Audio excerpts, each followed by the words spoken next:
Amen. All right, tonight we're going to try to finish up the 25th chapter of 1 Samuel. This is our 29th message.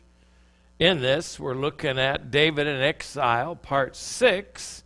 We're going to continue on with the in the wilderness of Paran. In our previous studies, of course, we saw David in exile. I won't go through all the places that he was at, but of course, we found him in a cave where he spared Saul's life. He confronted Saul and ended up being that Saul went back home without trying to kill David any longer than that. David stayed with his men, hiding there. In this next chapter, chapter 25, of course, we started off and spent quite a bit of time on looking at the life and the death of Samuel. And that's when David goes into Paran. All of a sudden, then, we're introduced to a couple, Nabal and Abigail. We're told that Nabal was a rich man, a churlish man, meaning a rude, obnoxious, impolite, ill-natured man, one that no one could seem to talk to. Abigail, the other side of this, was a very good-looking woman, a wise woman who is said to have great understanding, and she shows exactly that in the remaining part of this chapter. Of course, in that, we saw that David sent 10 men to the sheep-shearing celebration that was taking place in Carmel. David and his men had, if you remember, encountered Nabal's men, his shepherds, and afforded them both protection and provisions. They took nothing from them and protected them. They put, as they claimed, a wall around them the entire time. The men David sent told Nabal all this, and Nabal, as his name was, he was rude, obnoxious, and very disrespectful to David and to his men. Once David was told what happened, if you remember where we picked up last week, he armed himself and told his men to do the exact same thing, and they took off marching for Carmel to kill Nabal and every one of his men. I mean, this was pretty radical march, if you would say. One of the young men, of course, heard all of this and had informed Abigail and told him, yes, I'm going to pull back and remind you a little bit where we looked at the geography, we looked at the history, we looked at the chronology, the geography being in Paran, being in Ramah. We mentioned about Samuel being buried. It says in his house. We know that it was not actually in his home, but in his location there. The history. We're not going to cover all these things again, but I did want to at least pick up that verse 17 before we get into this. Now, therefore, know and consider what thou wilt do. This is the young man speaking to Abigail. For evil is determined against our master and against all his household. For he is such a son of Belial that a man cannot speak to him. So she acts immediately because she knew what her husband was like. He wouldn't give anything. If you noticed, he even mentioned, if you remember anyway, he said, am I supposed to give my bread and water? Water? What? Look at what she does. She loads up 200 loaves of bread. Now it says 2 bottles. These are 2 casks of wine, 5 dressed sheep, 5 measures of dried corn, 100 clusters of raisins, and 200 fig cakes. She loads those onto the asses, and they take off, and they are in front of her. And it was so as she rode on the ass that she came down by the covert of the hill. So most of us know what a covert is. We're talking about an area that's depressed in the land there where they come into contact with one another. Again, when you begin to read all of these stories, it ought to be noticeable that the providential hand of God is involved in David's life, period. In all of these lives. But it's just like as if they're coming from one direction and going the other direction, and they just happen to meet there. What we're going to look at tonight is basically the meeting, the appeal that she makes, and then the answer, David's answer to that. So that's what we're going to look at tonight with these particular facts. To me, the verses almost make it sound like it just kind of happened. But the verses, since they're inspired, since we know we're talking about a man that is appointed by God and anointed by God to be the next king, none of this just happened. It's all God's providential purpose that's taken place. So now David gets right to the heart of the matter. Verse 21, and David said, surely in vain have I kept all that this fellow hath in the wilderness.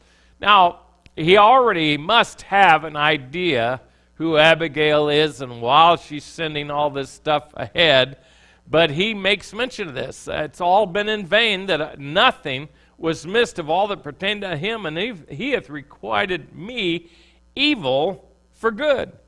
So I think that David's anger got the better of him, and he's really, after even traveling, he's still pretty much steamed over the words and actions of Nabal. There's no question about it. I think that his anger may have even gotten worse. His men talking to him, remember, they were encouraging him to kill Saul when he had the opportunity. No doubt they're all encouraging him here. We need to just lay out Nabal and all of his men.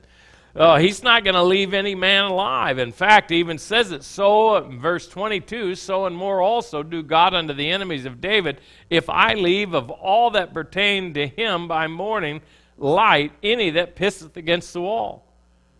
Kind of a rude, crude, but you'll see that mentioned twice in this particular passage. And he's talking about wiping out all of the men. That's why it's stating that.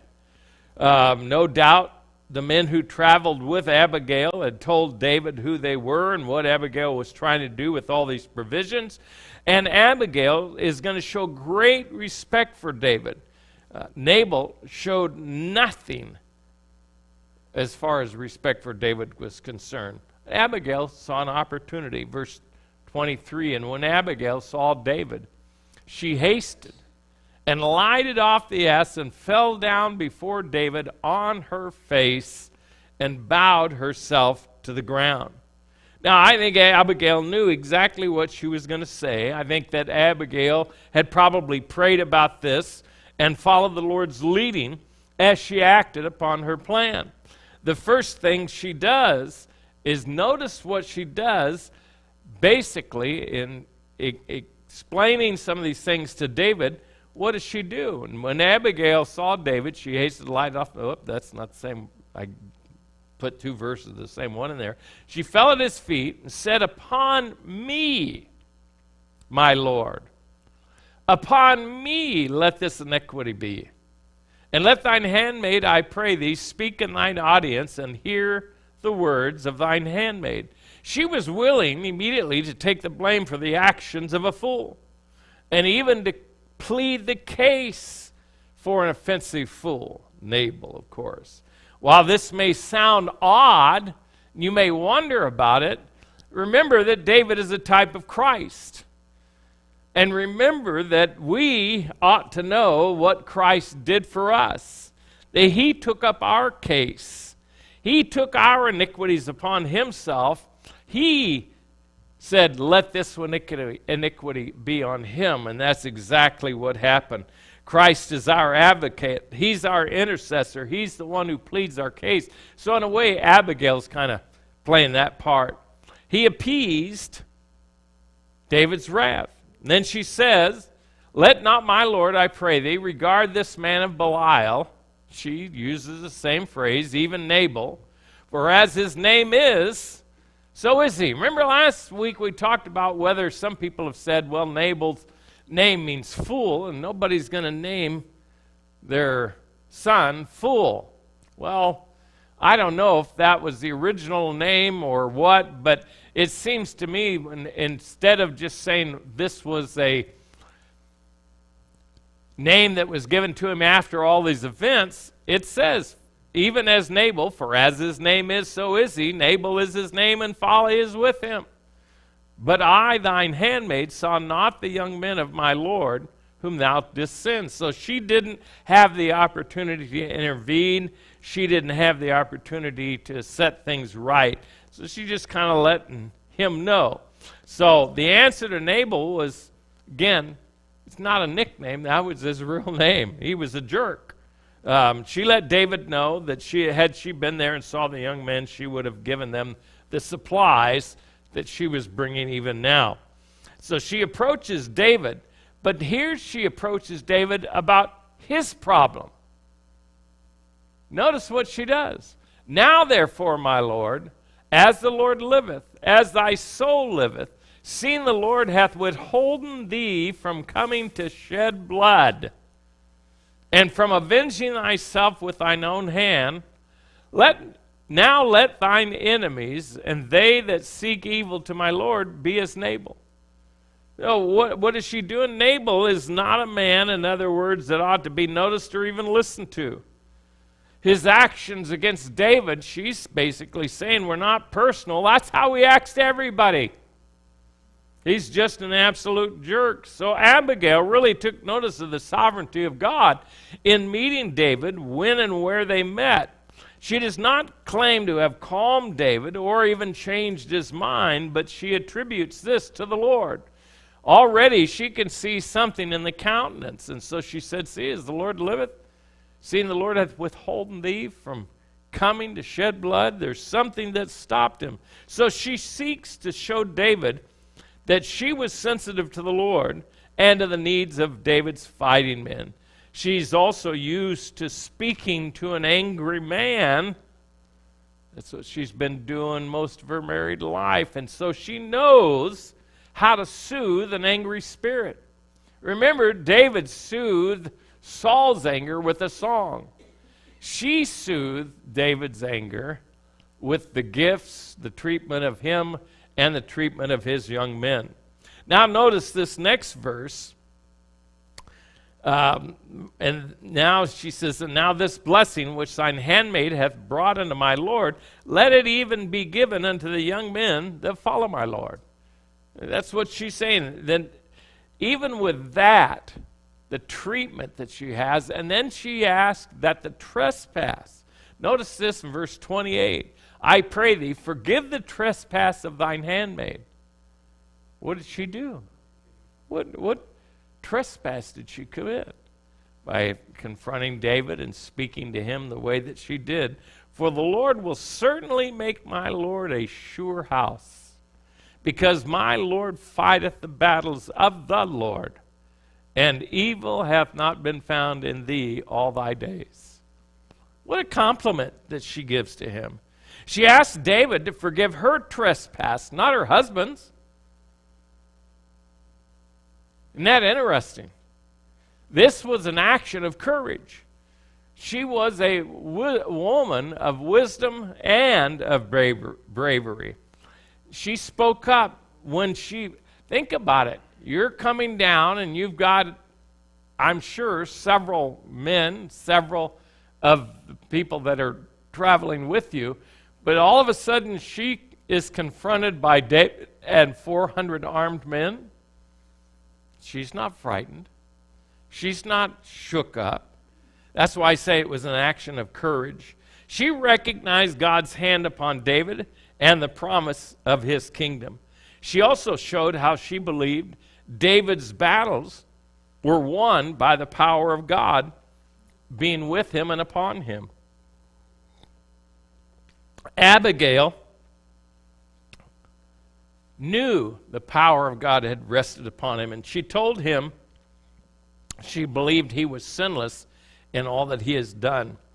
Verse 29, yet a man is risen to pursue thee and to seek thy soul, but the soul of my Lord shall be bound in the bundle of life. Boy, you're going to have to forgive me and hang on for a minute.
and to seek thy soul. But the soul of my Lord shall be bound in the bundle of life with the Lord thy God, and the souls of thine enemies.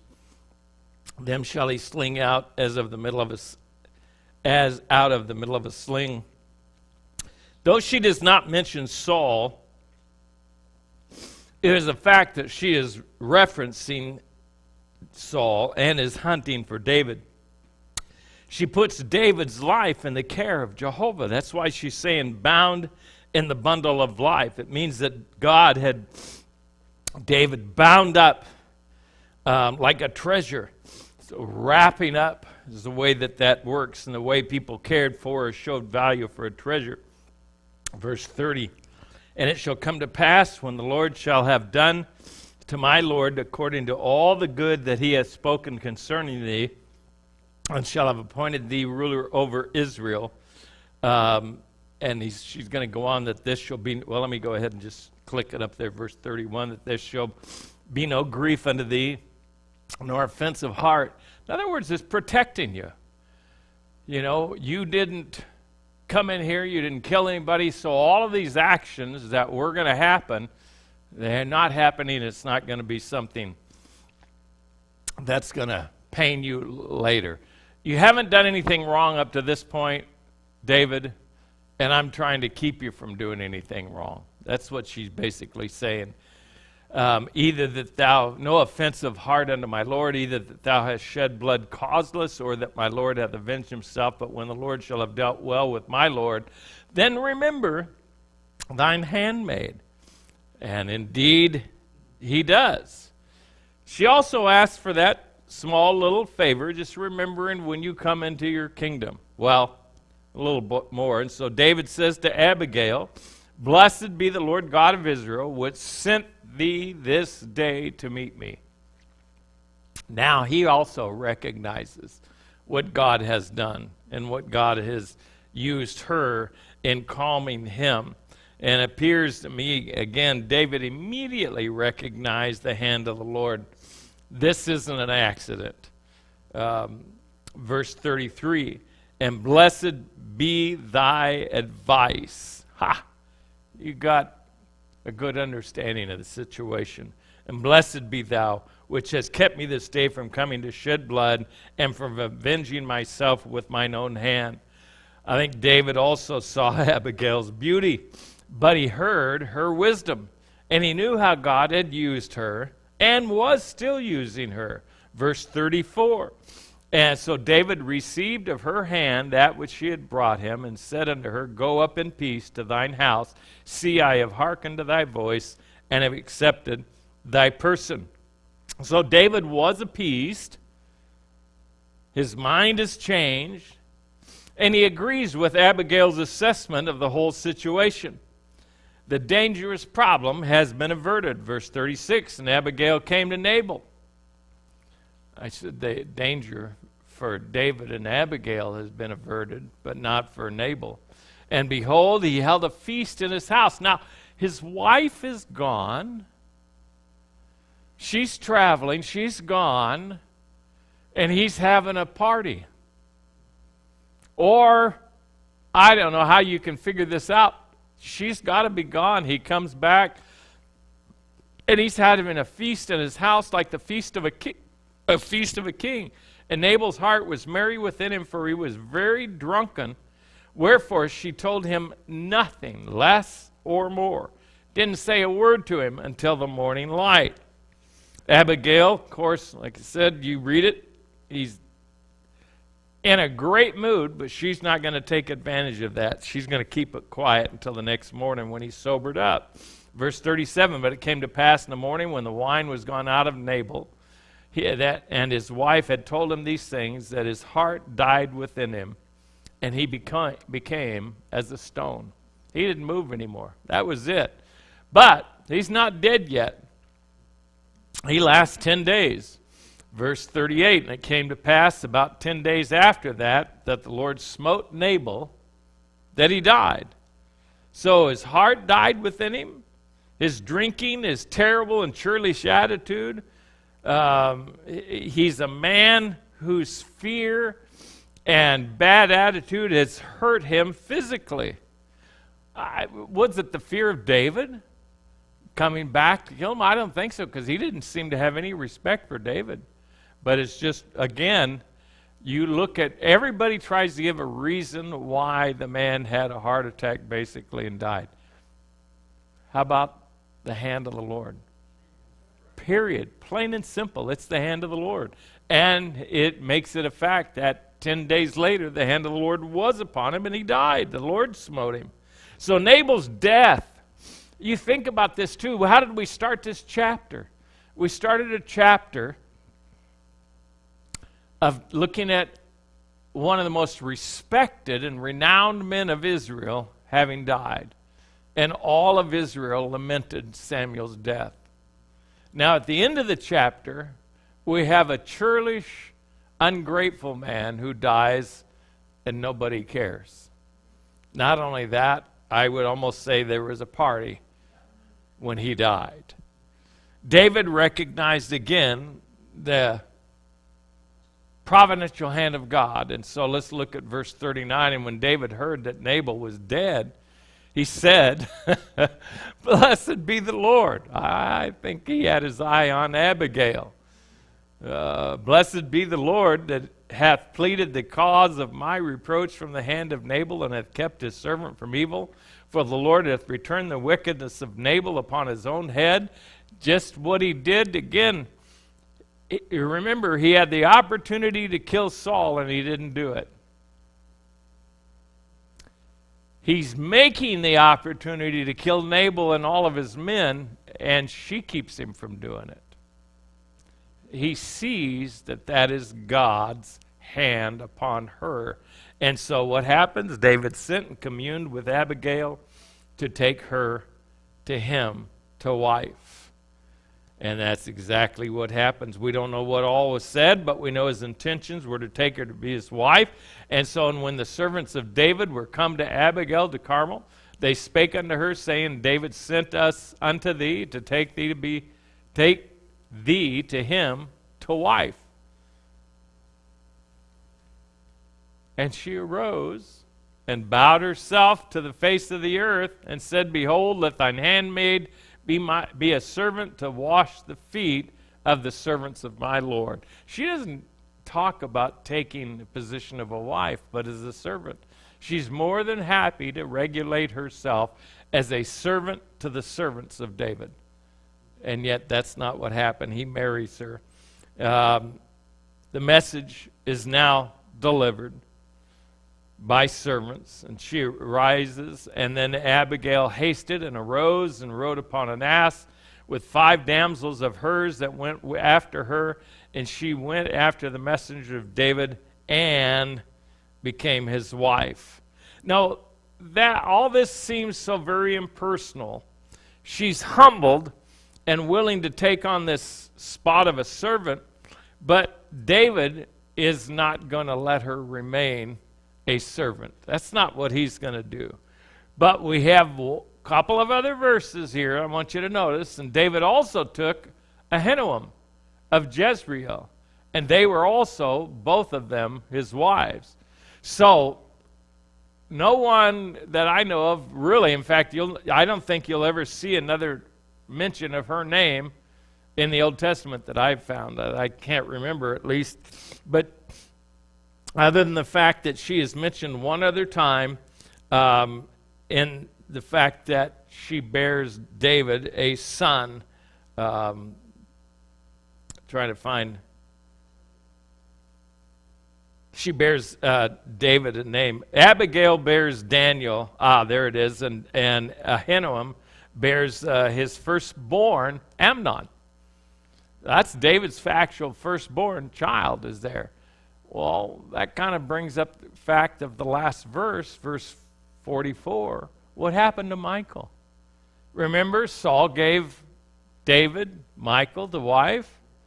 But while David is in exile, for whatever reasons, Saul had given Michal, his daughter, David's wife, to Phalti, the son of Laish, which was of Galem.